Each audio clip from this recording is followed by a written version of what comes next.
Ndị ọma na-egekwa m ntị, ama m na unu ka na-esonyere anyị nke ọma.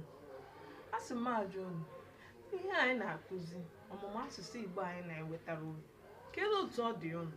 Kedu otu ị si ahụta ya?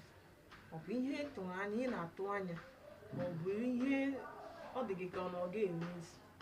Achọrọ m ka ị mara ọsịsa ya, gị dosara m ya na comment section. Cheta na ihe anyị ji maka ya na-eme ọmụmụ asụsụ Igbo a, na anyị nwebụ ndị Igbo emeela ka asụsụ Igbo na-achọ ịnyụ ka ọkụ. Otu ọkụ si anyụ, ọ na-achọ ịnyụ ka ọkụ. Ụfọdụ n'ime anyị emeela Englishnize their name. Englishnize. I will still come to that one. Aha Igbo atụgharịa ya, mee ya ka ọ na-adazi ka asụsụ Bekee, ma ọ bụ ede ya agbakwunye ihe ga-eme ka ọ dị ka asụsụ Bekee.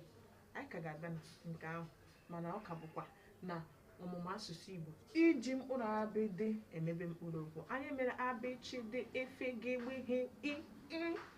Anyị nọ na ji na ngwa ka anyị gaa n'ugbo ode anyị, ka anyị lee anya hụ mkpụrụ okwu ndị anyị ji mebe.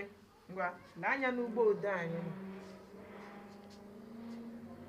Nwere ọmụmatụ nke mbụ anyị nwere ji na bụ gịnị? Ji bụ nke ndị oyibo na-akpọ yam. Ụfọdụ ndị Igbo amakwa na a na-akpọ yam ji. Ụfọdụ bụ ndị a mụrụ tụọsị ihe ha ma ekwu na mma m si, my mother said I am Igbo. Igbo ka ha na-akpọ ya, mana amanọ Igbo enweghị dịka Igbo.